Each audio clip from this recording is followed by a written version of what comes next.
Put Ventura on the DL with ulnar neuritis. You got it. It's an inflammation of his ulnar nerve. He threw a side yesterday and still felt some slight numbing in his hand, so it doesn't make any sense to try to push through this thing right now. So we're going to call Pino back to make that start tomorrow. Concern going forward with this? No. When you deal with a young pitcher like Ventura, I've talked to some veteran pitchers, and you got to find your way. What's hurting and what's not hurting, and what's real injury.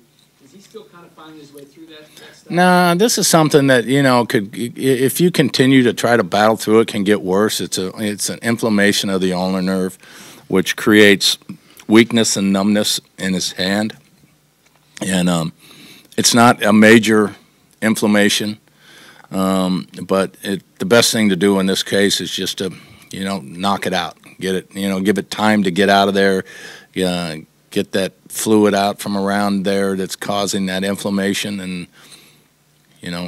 get back to throwing again. How would you characterize how his year's been so far? It's been up and down. It's been a real learning curve for him, I think. He's gone through some things that he's never had to go through before.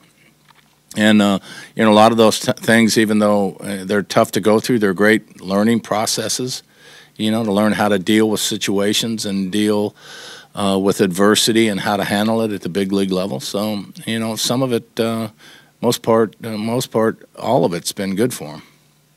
Yeah, I'm not sure if you include Pino in this group, but in the off season, as you were kind of stockpiling, having these arms sort of stockpiled, did you have any sense you'd be seeing this many of these guys be this important? Yeah, that's why you stockpile them. You just can't have enough arms because, over the course of the year, you're going to run through issues, and you want to make sure that you have enough depth and protection to overcome them or to at least handle them.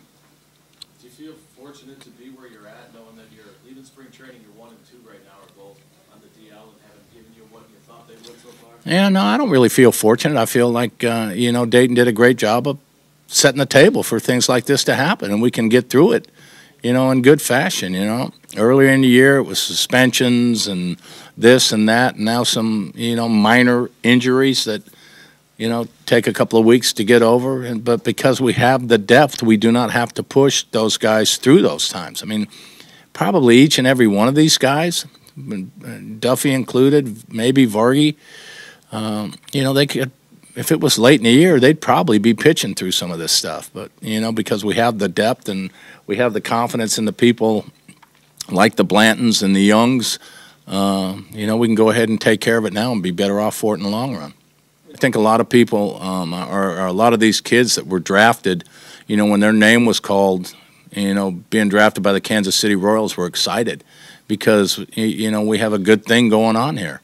And it's exciting to be a part of it. Even in the minor leagues, if you talk to the kids in the minor leagues, they're having great experiences down there. We've got great player development people. Our scouts are extremely, good scouts. They understand talent, but we give players opportunities to grow and become big league players, and I think everybody appreciates that.